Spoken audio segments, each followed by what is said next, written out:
no es fidedigno, solamente para alguien que no ha sido tratado anteriormente, y obviamente todos estos signos de alarma, ¿no? Si el paciente tiene signos de alarma, tengo que ir a la parte invasiva endoscópica, ¿ya? Entonces vamos a individualizar a nuestro paciente, el tratamiento va a ser de acuerdo a nuestro paciente, ¿no?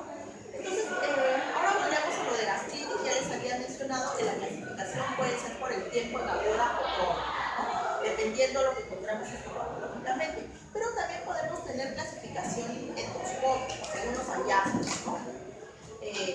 Por decir, si encontramos en la mucosa eritema, erosiones, entonces es un tipo de clasificación, gastritis eritematosa, gastritis erosiva, ¿no?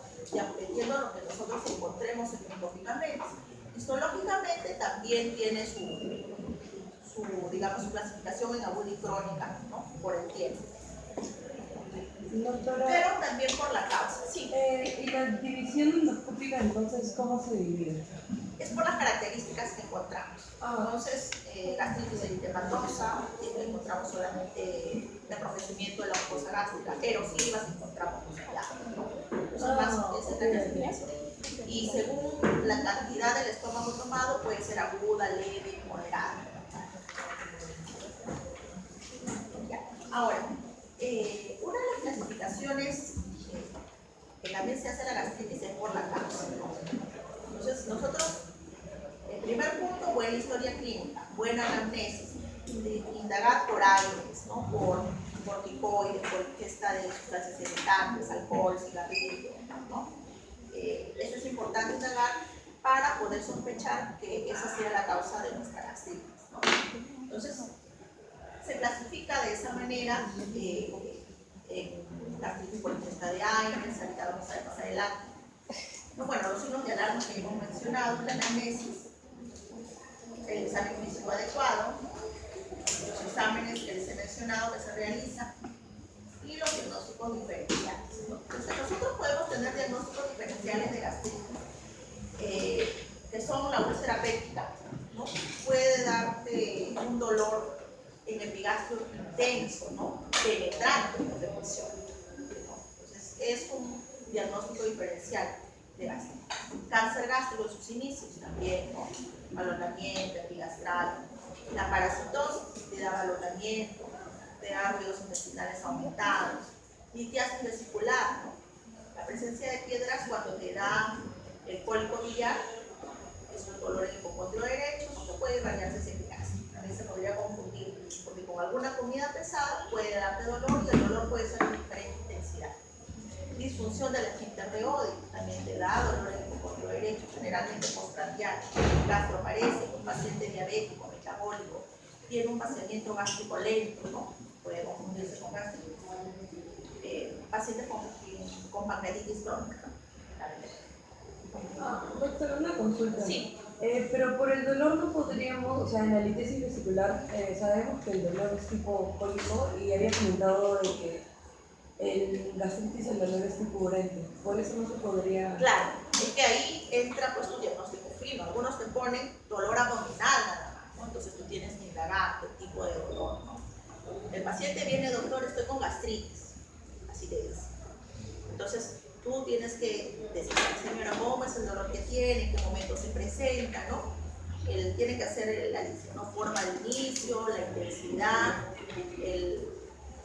la duración del dolor, con qué la irradiación, ¿no? Con qué se incrementa, con qué calma. Entonces todo eso preguntamos y hacemos nuestro diagnóstico. Ahora, en cuanto a terapia farmacológica, tenemos varios grupos para poder tratar, ¿no? Los inhibidores de bomba de protones, aquí tenemos el omeprazol y toda la familia, ¿no? Del lansoprazol, que es uno de los más actuales, lansoprazol, pantoprazol y el omeprazol. De todos estos, el que menos interacción medicamentosa tiene es el pantoprazol, ¿ya? Que normalmente damos a los pacientes con polifarmacia, adultos mayores, ¿no? Que tienen medicación por hipertensión, por diabetes, por otras cosas. Entonces, el que menos interacción medicamentosa, pantoprazol, ¿no? Después del resto puede usarse en forma, tienen una eficacia similar, digamos así. También tenemos los bloqueadores H2, que son los antagonistas de receptores, ¿no? De histamina, ranitidina, simetilina, famotidina. Las demás tenemos en el mercado de ranitidina. Y los mucoprotectores, ¿no? Aquí tenemos misoprostol, citalfato y también el bismuto. El misoprostol hay que tener cuidado porque tiene un efecto de contracción en instantes, ¿no? No solamente en instantes, sino a nivel uterino, ¿no? Entonces hay que descartar embarazo, no se puede usar en ese caso. Doctor, una consulta. ¿Y Sí. este tipo de medicamentos, sobre todo los inhibidores de bomba de protones, se puede utilizar de forma crónica y cuándo sería el inicio ya del Normalmente tratamiento? cuando damos el tratamiento para gastritis es de 2 a 4 semanas, máximo un tratamiento empírico de 4 semanas. Hay algunos pacientes que por, digamos, consumo de algunos antiagregantes plaquetarios o de algunos fármacos, tienen que usarlo de forma más prolongada. Puedes recomendar ahí, tú balanceas cuándo usar el inhibidor de bomba, por temporadas puedes reemplazarla con inhibidores H2, pero siempre tiene que estar protegido, sobre todo los que usan antiagregantes plaquetarios, anticoagulantes, ¿no? Porque eso sí puede sangrar. En esos casos, pero para la gastritis no es un tratamiento crónico, es un tratamiento prolongado, tiene temporada, 2, 3, 4 semanas. Si es para una úlcera es 6, 8 semanas, ¿no? Para él es 6, 8 semanas y ahí va probando. Entonces esto se va regulando según la respuesta del paciente. Otro pilar del tratamiento son los profinéticos, ¿no? Estos acompañan al tratamiento. ¿Cuál es la función de los profinéticos? Ya que me he hecho él. ¿Cómo actúan? ¿Inhibir las náuseas? Pueden tener ese efecto secundario, pero su mecanismo de acción, ¿cuál es? Uno ayuda al vaciamiento gástrico, ¿no? Aumenta el peristaltismo y actúa a nivel del esfínter esofágico inferior, aumentando la tonicidad. De esa manera también evita el reflujo, pues, ¿no? Por eso, entonces, generalmente se da unos 20 o 30 minutos antes del alimento, dando tiempo a que actúe, ¿no? El inhibidor de bomba también se da igual, mínimo 30 minutos antes para que tenga tiempo de actuar, ¿no? Entonces, sobre todo en el paciente que está con balonamiento, ¿no? O con síndrome de estrés postprandial, ayuda, ¿no? Ya. Entonces, la gastritis oral, ¿no? La podemos clasificar así, que es lo que damos. El de elección sería el misoprostol, pero ya saben que no podemos usar en forma indiscriminada porque la mujer tiene el efecto de confusión, puede provocar sangrado y agobio. Alternativa, pues inhibidor de bombas de protones y los citoprotectores, ¿no? En este caso puede ser por estrés. Aquí gastritis por estrés hablamos de pacientes que son hospitalizados, ¿no? No necesariamente los que tenemos nosotros, sino pacientes que son chocados, que están en UCI, que han sido vistas de quemadura, digamos, de tercer grado, cuarto grado, están hospitalizados. Entonces, por el tiempo que están intubados, con sondas, secretan mayor ácido y tienden a hacer úlceras. Entonces, estos pacientes tienen que estar protegidos, ¿no? Ya sea con IVPs o con mucoprotectores, para evitar hacer las úlceras o gastritis. Inicialmente la gastritis después. Entonces, esto se da en forma citoprofiláctica y se ha visto que reduce la incidencia de hemorragia en un 50%. Entonces, miren, este es un estómago, una foto de una gastritis aguda. Estas zonas más rojitas es lo que llamamos el eritema peculiar. Y aquí están gastritis aguda, todo el estómago, desde la parte de los pliegues gástricos, el cual está quedando. Ahora, vamos a hablar ahora de lo que es el Helicobacter pylori, que es lo que estamos viendo. Entonces, el Helicobacter pylori es una bacteria gram negativa. ¿Dónde la encontramos? ¿O cómo se encuentra? Está valorado, ¿cierto? ¿Y ahí dónde puede estar? Fruta, verdura mal lavada o enfocada, ¿no? Entonces, en nuestro medio, América Latina, Perú, tenemos una gran prevalencia del Helicobacter pylori, ¿no?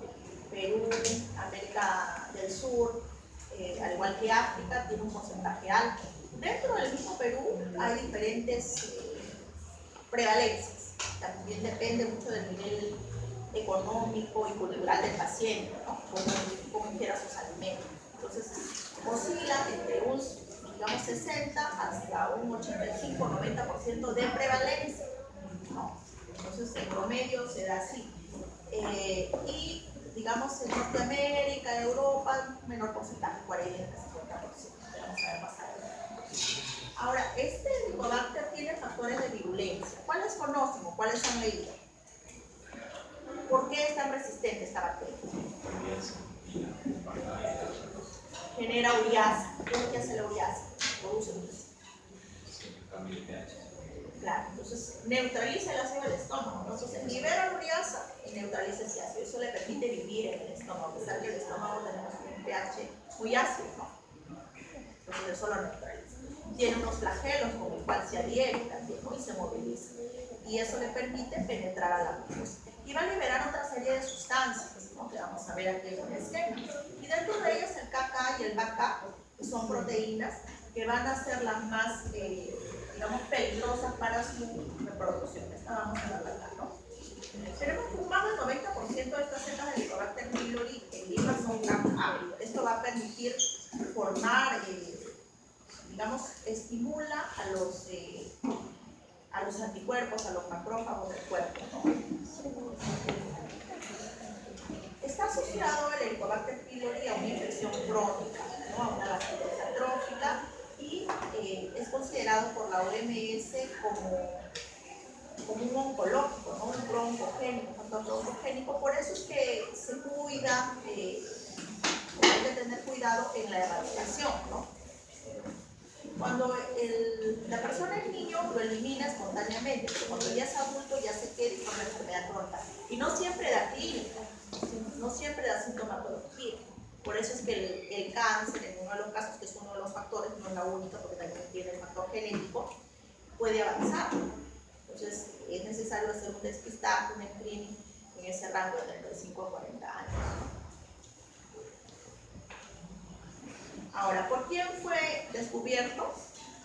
Por Marshall y Robin Ward, ¿no? Ellos ganaron el premio Nobel al descubrir el Helicobacter pylori. Y aquí les muestro la prevalencia del Helicobacter pylori, ya les habíamos mencionado. Les presento al Helicobacter, y aquí están los flagelos, la uriasa, los factores que produce, las exotoxinas, el KK, que produce citotoxina dentro del citoplasma, y el BK, que forma como una vacuola para proteger al Helicobacter. Quiero irme a la parte de lo que es el tratamiento. Entonces, el Helicobacter pylori está asociado a varias enfermedades, ¿no? Gastritis, úlcera péptica, linfoma Malde, ¿no? Cáncer gástrico. Quiero que vean la parte del tratamiento, ya para poder terminar y darle pase a la doctora. ¿Cuánto tiempo? ¿Cómo son los esquemas para erradicar el Helicobacter pylori? ¿Qué cosas? De 14 días. Un protector gástrico como el de la bomba de protones. Un antibacteriano. La mayoría de los esquemas son 14 días, ¿no? Llevan inhibidor de bomba de protones y 2 antibióticos. Dentro de los esquemas de primera línea se habla del inhibidor de bomba de protones, claritromicina y amoxicilina, ambos dados cada 12 horas por 14 días. La recomendación es agregar el bismuto al tratamiento, porque se ha visto que aumenta la erradicación hasta un 90%. Actualmente se está considerando, para que sea un buen esquema de tratamiento, que tenga un porcentaje de erradicación del 90% para arriba, para que el tratamiento sea eficaz. El esquema de segunda línea son las terapias cuádruples, ¿no? Que llevan inhibidor, bismuto, tetraciclina o doxiciclina, puede ser acá, ¿no? Metronidazol, también por 14 días. La terapia cuádruple secuencial nos dio muy buen resultado, pero de todas maneras se las presento acá para que la conozcan. La terapia concomitante también. Y en caso de fallara esquema de primera línea, segunda línea, tenemos la terapia de rescate, ¿no? IVP, amoxicilina y levofloxacina, también 14 días, ¿no? Ahora, si me falla un tercer esquema, ¿qué hago? Cultivo, ¿no? Endoscopía, tomo la muestra de biopsia, y esa muestra tiene que ir a cultivo para yo ver qué antibiótico podría ser. ¿Verdad?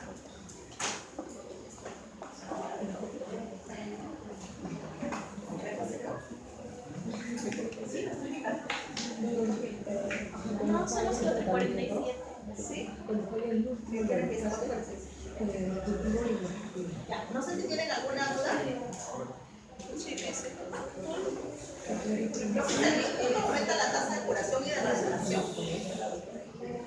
Antiguamente se consideraba la tasa de erradicación un 80% para que sea efectiva, ¿no? Actualmente ya ha subido ese nivel al 90% para que pueda ser considerada eficaz. Entonces, uno tiene que cuidarse de la adherencia al tratamiento, que es que el paciente cumpla con el esquema, y lo otro es la resistencia. Esos son los dos factores por los que no se puede erradicar la bacteria. Educar a nuestro paciente la forma de ingerir los alimentos, el cuidado con la verdura. Doctora, ¿cómo se trabaja con pacientes con gastritis recurrente? Es que el pilar no solamente es medicamentoso, ¿no? Es educación en cuanto a alimentos, qué tipo de alimentos. Tiene que reconocer qué tipo de alimentos caen mal o a veces tienen mal hábito, como comen, se cuestan. Entonces tienes que orientar. Entonces el primer pilar es la parte de educación a tu paciente. Que reconozca qué alimentos le caen mal, ¿no? Con qué alimentos no presenta tanta molestia. Y el segundo paso ya es el fármaco. Es un grupo de Helicobacter pylori y la respiratoria. Entonces es en conjunto. Dieta, factor psicológico, porque a veces algunos tienen molestia por más que tomen fármaco. Esos son funcionales. Y el tratamiento de medicación. Y los pacientes que consumen muchos medicamentos, o sea, la automedicación también puede producirlo. Claro, al paciente pues, hay que educarlo, ¿no? Evitar que se automedique. Tiene que ir al médico, a una persona que lo pueda orientar para que se pueda ordenar su tratamiento. Y doctora, ¿en qué medicamentos, o sea, en qué tratamientos, nosotros como vamos a decir como médicos generales, en qué tratamientos usted recomienda que se utilicen protectores gástricos? Ustedes pueden usar bloqueadores H2 o inhibidores, ¿no?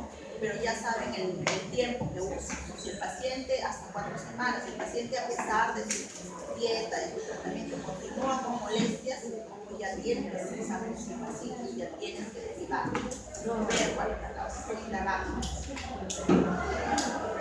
sé si hay alguna pregunta más. Terminando. Bien, gracias.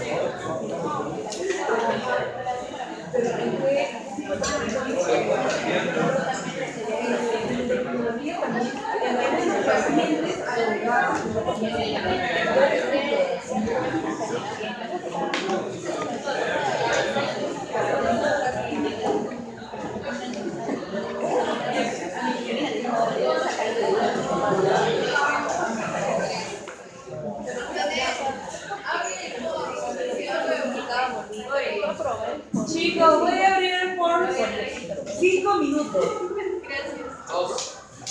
Ya, 2. Por favor, rápido. A ver, vamos a empezar. Creo que esta es la penúltima teoría que tiene el día de hoy. Comprendo que por el horario, por la recarga de teorías y información debemos estar cansados. Así que la idea es centrarse en las partes más importantes respecto a lo que es cáncer de esófago. Ya en las prácticas van a ver, como les decía mi grupo en la mañana, en realidad todo lo que tienen ustedes que llevarse el curso de gastro para su vida posterior de médicos generales. Entonces la idea no es recargarlos de un montón de información que al final nos quedemos mareados, sino que podamos fijar lo más importante, que va a ser parte también de preguntas en el examen, y es lo que la idea que se lleven el mensaje acaso el día de hoy. ¿Sí? Así que vamos a tratar de hablar de cosas puntuales entre unos 20-25 minutos máximo, ¿sí? Bien, entonces hablemos un poquito del cáncer de esófago. Entonces recordemos un poco siempre la parte anatómica, ¿no? Ya que el esófago, como bien recordamos, es un órgano que forma parte del tubo digestivo, es un órgano celular aproximadamente de tamaño, 25 centímetros.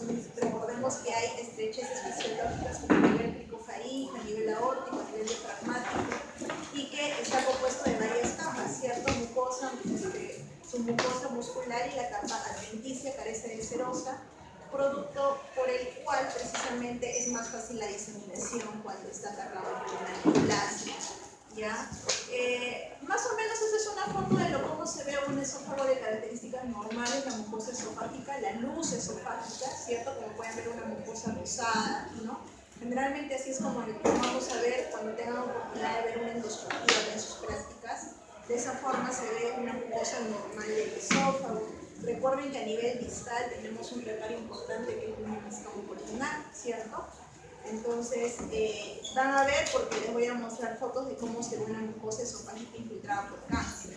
Entonces, tener en consideración ciertos aspectos como que es una neoplasia, si bien es cierto no es de las más frecuentes del tubo digestivo, sin embargo ha habido un aumento de frecuencia en los últimos años, sobre todo teniendo en consideración que hay algunas neoplasias esofágicas que derivan de lesiones premalignas, sobre todo productos del reflujo gastroesofágico, que también lo deben haber conversado más hace minutos atrás, ¿no? Es generalmente más típico o mayor prevalencia en varones, en razas afroamericanas, sobre todo el cáncer de tipo epidermoide, ¿sí? Y en la raza blanca el cáncer de tipo adenocarcinoma. Desde ahí podemos intuir que hay dos tipos de cáncer, precisamente el epidermoide es un tipo y el otro es el adenocarcinoma. Y es importante considerar que va a haber un porcentaje de cánceres esofágicos que van a responder o que van a ser tributarios de dar un tratamiento temprano curativo, ¿sí? Entonces, gastroenterología interviene de manera temprana para resecar el cáncer cuando son neoplasias que están muy localizadas, ¿sí? Entonces, muchas, o mejor dicho, un 25% aproximadamente pueden tener resección curativa, ya que a veces, como todos los cánceres, cuando dan síntomas ya muy floridos, pues están en etapas avanzadas generalmente, ¿no? Entonces, una vez más, para recordar un poco la epidemiología, los países que ven, o las zonas que ven en rojito, son las zonas que tienen mayor prevalencia, lo que se llama cinturón de fuego del cáncer de esófago, sobre todo Finlandia, Islandia, en la parte asiática, o en la parte americana, o también en el noreste de Europa, ¿sí? Entonces, como les comentaba, vamos a tener dos estirpes. O sea, uno de los mensajes que se tienen que llevar hoy día de esta clase es que el cáncer de esófago se va a dividir en dos tipos. Un tipo que es epidermoide y otro tipo que es adenocarcinoma, ¿sí? Entonces, cada uno va a tener algunos factores de riesgo que van a tener que aprenderlos porque son preguntas del examen y son una de las partes más importantes en realidad que tenemos que comprender, ¿no? Entonces, cuando tenemos el cáncer de esófago de tipo epidermoide, ya que el esófago se deriva precisamente de células epidermoides, entonces vamos a tener factores de riesgo. Uno, los modificables, como cualquier tipo de cáncer, por ejemplo, el consumo excesivo de alcohol, el consumo excesivo de tabaco, ¿no? También la parte dietética, recordemos que eso está inmerso generalmente en muchos tipos de cáncer digestivo, tanto en estómago, tanto en colon, ¿verdad? Ingesta de alimentos con alto contenido de nitrosaminas, conservados, ahumados, ¿verdad? Y hay algunas condiciones que sí son propias, sobre todo de este tipo de cáncer, ¿no? Todo lo que está resaltadito es lo que, digamos, lo más importante. Sí, acalasia, ¿no? Que es un trastorno motor que creo que han hablado hace unos minutos atrás, ¿cierto? ¿Sí? ¿A qué se refiere cuando hablamos de acalasia? Okay, es un trastorno motor que está causado por falta de relajación, ¿sí? Ausencia de relajación del esfínter esofágico inferior, ¿no? Y hay cambios a nivel del peristaltismo esofágico. Lesiones por cáusticos, ¿no? Muchas veces nosotros tenemos en la emergencia pacientes que vienen habiendo ingerido cáusticos. Pueden ser niños, que generalmente es de ingesta accidental, o personas adultas que generalmente no es accidental, sino es provocado, y muchos de ellos con trastornos psiquiátricos asociados, ¿no? Entonces, estos pacientes muchas veces pues, pueden tener esa predisposición a hacer cáncer de esófago de tipo epidermoide. Asimismo, la tilosis, ¿no? Que es esa condición de hiperkeratosis, palmoplantar, el síndrome de Plummer-Vinson, que son condiciones asociadas a membranas esofágicas que causan disfagia y anemia ferropénica, ¿sí? La presencia de divertículos en el esófago, y hay algo muy importante que son pacientes que han recibido tratamiento de radiación a ese nivel, a nivel precisamente de neoplasias que se encuentran en cabeza y cuello, ¿no? Pacientes que hayan tenido antecedentes de radiación también tienen un factor de riesgo a hacer cáncer de esófago de tipo epidermoide, ¿verdad? Estamos hablando de epidermoide.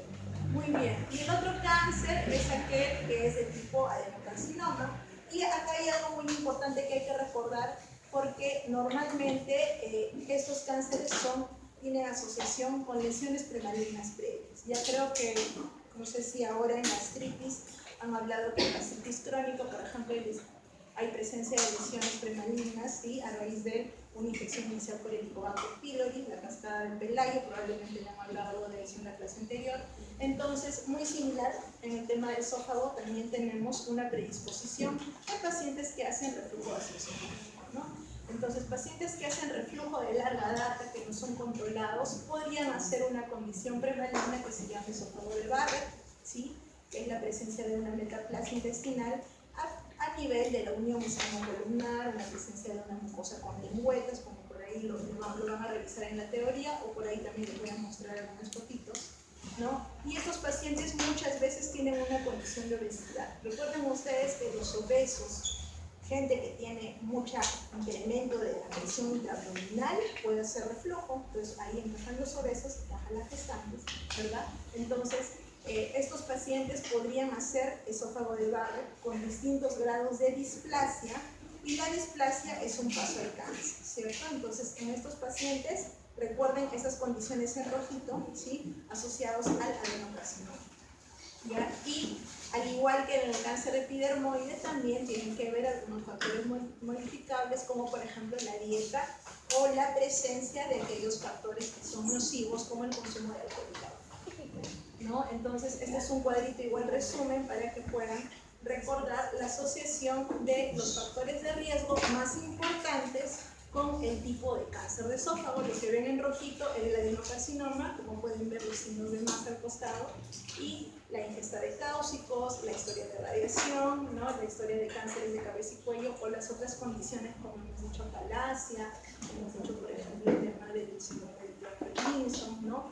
Entonces eso está asociado con el cáncer de tipo epidermoide o de células esquamosas. Entonces, un poquito para hablar de la parte patogénica, ¿no? Normalmente nosotros tenemos una alteración inicial y posteriormente pues esa alteración puede ir progresando, ¿sí? A medida del tiempo, a medida de los años, si es que no se controla, podemos hacer lo que llamamos metaplasia. Sobre todo esto aplica en el caso de Barrett, y también en estómago, ¿no? Porque en estómago también tenemos condiciones premalignas como son la metaplasia y la atrofia, que estas condiciones podrían no tener displasia, posteriormente podrían tener algún grado de displasia, ya sea de bajo o de alto grado. Si tenemos displasia de alto grado, más predisposición al cáncer, ¿verdad? Entonces, luego cuando ya se transforma en células cancerosas, en células malignas, al inicio vamos a tener un cáncer localizado, un cáncer in situ, que generalmente es un cáncer que puede ser resecado, ¿verdad? Posteriormente, si esta condición no se controla o si no se diagnostica, yo puedo tener un cáncer invasor, ¿no? Un cáncer que ya invade más capas, y por consiguiente es más fácil que pueda diseminarse a órganos tanto por contigüidad, por vía linfática o por vía hematógena, ¿sí? Entonces, recordemos una vez más esta condición premaligna que es la presencia del esófago de Barrett, que es un factor de riesgo para el tipo de cáncer adenocarcinoma, y hay preguntas en el examen que giran alrededor tan solo de este concepto, así que es un concepto básico que se tiene que llevar el día de hoy, ¿sí? Entonces, recordemos también, como les estaba comentando, que el esófago de Barrett es una metaplasia, es una condición premaligna, que podría no tener displasia, podría tener grados de displasia, como ven aquí, de bajo grado, de alto grado, y podría pues degenerar esto a un tipo de cáncer de esófago adenocarcinoma, ¿verdad? Entonces, más o menos así como pueden ver, la mucosa a nivel del unión escamocolunar es una alteración típica de esófago de Barrett. Obviamente el diagnóstico, ¿sí? Aparte de ser endoscópico, al tener sospecha, tengo que tomar biopsias, ¿no? Entonces las biopsias me van a dar la presencia de esas células metaplásicas y de células de Goblet también, que son diagnósticas, ¿no? Entonces, Entonces, recapitulando un poquito, habíamos dicho que teníamos una alteración inicial, posteriormente teníamos una metaplasia, teníamos ya los grados de displasia y posteriormente un cáncer in situ y un cáncer invasor. Entonces, ¿cómo se va a diseminar en este caso? Recordemos que el esófago, por anatomía, como vimos en la primera diapositiva, está rodeado de órganos cercanos, como por ejemplo el árbol braquiobronquial, ¿cierto? Entonces, por contigüidad se puede extender al árbol braquiobronquial, a la aorta, al pericardio, el corazón está cerquita. Ustedes cuando ven en endoscopía pueden ver incluso los latidos de la aorta, ¿no? Cuando estamos pasando por el esofágico, ¿no? Y a nivel también de nervios, tanto la alteración, o mejor dicho, la diseminación linfática a nivel ganglionar, ganglios mediastínicos, ganglios abdominales, cervicales, y la vía hematógena que hace que se disemine a órganos más distantes como el hígado, pulmón, incluso hasta el sistema nervioso central. ¿Ya? Entonces, macroscópicamente recordemos la primera foto, cómo se veía el esófago, rosadito, bonito, una luz totalmente indemne y respetada, ¿verdad? Entonces, cuando yo hago una endoscopia, mi endoscopio pasa así, tranquilamente, ¿sí? Por un lugar donde está totalmente permeable. Cuando yo ya tengo un cáncer, como pueden ver, una mucosa que ya está infiltrada por cáncer, se ve así toda fea, ¿sí? Se ve, puede tener varias características, puede tener tejido, como pueden ver, de tipo vegetante, pueden tener úlceras, ¿no? Sangrantes, miren ahí todo eso está cerrado, todo eso está muy friable. Pasa mi equipo, se choca con eso y empieza a sangrar, empieza a tener un tejido que debería ser, ¿no? un tejido lo que llamamos proliferativo, y también una mucosa infiltrada, como pueden ver en las últimas fotografías de la derecha. Entonces, esto a mí me hace sospechar que estoy frente a un cáncer. Debo sacar biopsias, obviamente, para poder determinarlo tal como diagnóstico, y luego, de ser así, pues ya tengo que hacer otra conducta, que es la conducta estaría, ¿no? Entonces, ¿qué características clínicas tendría mi paciente con cáncer de esófago? Si yo tengo un paciente que ya tiene una mucosa comprometida a este nivel, ¿ustedes creen que pueda comer tranquilamente? ¿No? Definitivamente no. ¿Ustedes creen que eso podría causar hemorragia digestiva, por ejemplo, que era parte del seminario del día de hoy? Claro que sí, ¿verdad? Porque eso es una mucosa sangrante, eso podría sangrar, ¿verdad? Entonces, si el paciente no come, se desnutre, probablemente mi paciente va a estar flaco, va a estar caquético, ¿cierto? Va a haber perdido peso, ¿no? Incluso puede estar pálido, ¿verdad? Puede tener disfagia, como ya también he conversado seguramente en una de las clases anteriores, ¿no? Entonces, esos son algunos de los síntomas que puede presentar el paciente: la anorexia o hemorragia, la disfagia, la presencia de pérdida de peso. Y en algunos casos puede tener pues vómitos, porque ya la luz está comprometida, come el paciente y vomita porque no pasa, el pasaje de la luz está comprometido. Incluso en otros estadios podría tener hasta dolor, cuando es sobre todo infiltración neural de los nervios que están alrededor. Puede tener hemorragia digestiva, ¿no? O también, dependiendo de la localización del cáncer, podría tener también otro tipo de alteraciones, ¿no? Pero básicamente esas son las más importantes. Ahora, hay igual fenotipos, porque básicamente siempre el paciente que ya tiene un cáncer avanzado es un paciente que nosotros lo vemos caquético, pálido, clásico, ¿verdad? En cambio, podrían haber algunos pacientes que tienen otro tipo de fenotipos, sobre todo los que son derivados de reflujo, aunque ya cuando son cánceres avanzados, igual casi todos tienen la misma constitución, ¿sí? Entonces, si yo tengo una sospecha clínica al inicio, ¿no?, debería de apoyarme de métodos diagnósticos. Recuerden ustedes que siempre la sospecha primera es clínica. Hago mi historia, pregunto al paciente: ¿ha perdido peso? ¿Tiene hemorragia digestiva? ¿Tiene alteración para tragar el alimento? Entonces yo ya tengo una sospecha y debería de someter a mi paciente a ciertos exámenes, ¿no? Uno de los exámenes que me puede ayudar es un estudio radiológico que es el esofagograma, que también es un estudio que yo aplico para trastornos motores, como por ejemplo acalasia, que hemos visto más adelante, ¿verdad? Entonces yo voy a ver aquí en el esofagograma algunas imágenes que son compatibles o que son sospechosas, como por ejemplo imágenes que son por sustracción, ¿verdad? Mordida de manzana, imágenes por sustracción. Entonces yo puedo pensar que ese esófago está comprometido y debo hacer otra prueba adicional. La tomografía es un estudio que también me va a ayudar tanto cuando yo tengo una sospecha inicial o cuando yo quiero hacer estadiaje, cuando yo tengo un diagnóstico, ¿no? Porque la tomografía me va a dar cortes a nivel de varios órganos, del abdomen en este caso, y también de la parte del tórax, que es donde me interesa porque también tengo un esófago torácico, ¿sí? Y obviamente estos pacientes, cuando yo ya veo ahí una imagen, veo que tiene un esófago que no tiene un buen pasaje, veo que tiene una mordida, entonces tengo que hacerle endoscopia. Entonces la endoscopía vendría a ser uno de los estudios más importantes y lo que yo voy a ver son imágenes muy parecidas a estas, ¿no? Como habíamos dicho, había 3 tipos. Había un tipo que era vegetante, un tipo ulcerado, un tipo infiltrativo, y esta es una mucosa comprometida por cáncer.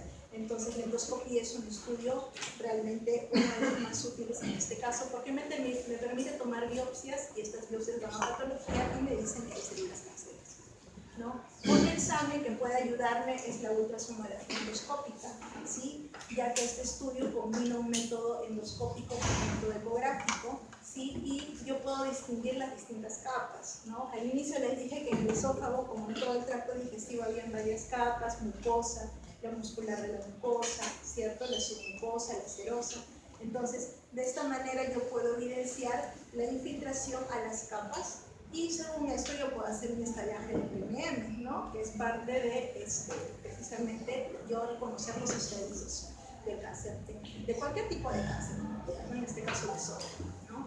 Entonces, el estadiaje va a tener mucho que ver precisamente con esa infiltración de capas, ¿no? Entonces, recordemos una vez más toda la cascada que habíamos dicho. En este caso empezamos con la displasia de alto grado, ¿no? La invasión a las distintas capas y posteriormente la invasión a los órganos ya que están más contiguos, ¿no? Y luego los órganos a distancia. Entonces, este es otro tipo de cáncer, que es el cáncer de la unión, el cáncer a nivel de Cardias, ¿no? Que también tiene su clasificación especial, que se llama clasificación de Sieverstein, tan solo que lo tengan como referencia que existe, ya que hay cánceres que están delimitados a la zona cardial y a la zona del esófago distal. Entonces, para ya tener una de las partes, últimas, ¿sí?, de la clase, que vendría a ser la estadificación y tratamiento, ¿no? Vamos a tener el DNM, como en todos los cánceres. El T es el tumor, el N es la invasión de ganglios y el M es la presencia o ausencia de metástasis, ¿no?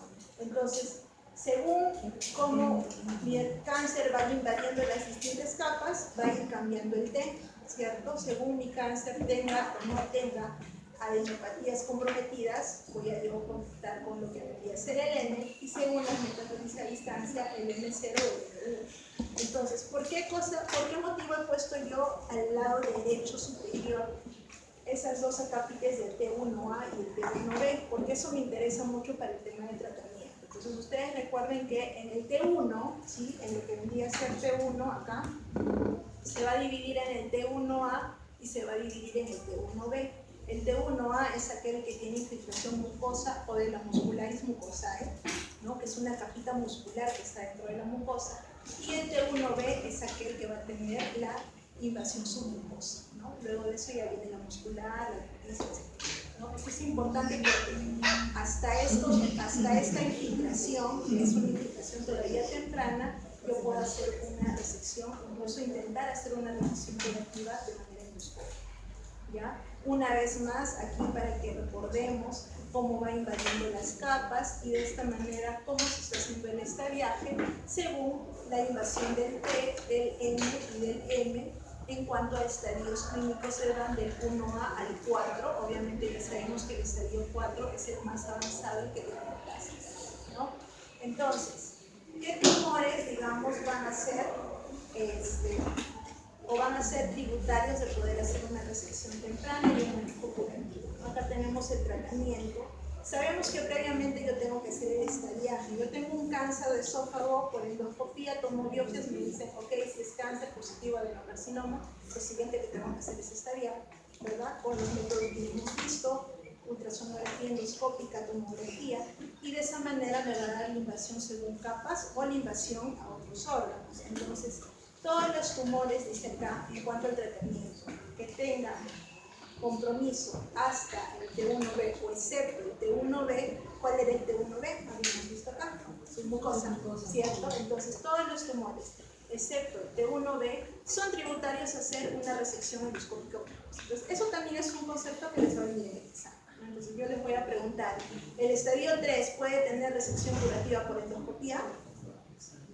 ¿Cierto? Entonces, si no vieron este cuadrito y esa resaltada que le he dado ya, pero ya pues para que lo puedan recordar. Entonces definitivamente ahí no van a saber ni qué cosa es el T1, ni qué cosa es el estadio T1A, T1B. Entonces si yo les pongo T1A puede ser tributario en sesión endoscópica, sí, ¿cierto? Entonces eso es otra cosa que se tiene que llevar hoy día de mesa, ¿no? Entonces, primera elección, ¿sí? Primera elección hacer esto. ¿Por qué motivo? Porque recordemos que todos los manejos van a depender del lugar donde se encuentren. Si yo encuentro esto en un sitio donde no hay un gastroenterólogo entrenado en hacer resección, probablemente no le voy a poder ofrecer ese tratamiento. Y quizás la otra opción sería quirúrgica, que vendría a ser una esofagectomía con efaectomía. Entonces recuerden siempre que los tratamientos van a depender del lugar donde estén. Obviamente si este paciente está en el Instituto de Neoplásicas, probablemente la primera opción sea una resección. Y si no se puede hacer porque por algún motivo, la siguiente opción es una opción quirúrgica, porque también hay cirujanos experimentados para ¿verdad? Pero si ya sobrepasamos el T1B o ya vemos a estadios posteriores, ya no puedo yo ofrecerle una resección endoscópica, pero sí podría ofrecerle una esofagectomía siempre y cuando haya un cirujano entrenado en eso, ¿sí? Y acá es importante lo siguiente. ¿En qué parte del manejo? O sea, ¿por qué yo como gastro, yo como haciendo mi capítulo de gastro, tengo que saber estos conceptos? Porque ¿en qué parte del manejo es que yo intervengo? Para hacer una resección temprana como manejo curativo y también intervengo en los manejos de estadios avanzados como paliativo.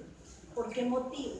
Porque si el paciente ya tiene un cáncer muy comprometido, que ya no puedo ya hacer nada por curar, metástasis al hígado, metástasis al pulmón, yo puedo mandarle a hacer, o mejor dicho, puedo intervenir de aquí. ¿Por qué? Porque puedo darle un tratamiento endoscópico paliativo a nivel de esa zona que está estrecha por el cáncer, lo puedo abrir con un stent, puedo poner una sonda para que el paciente se alimente y con entonces, gastroenterología interviene tanto acá en el manejo temprano como en el manejo tardío, pero como paliación.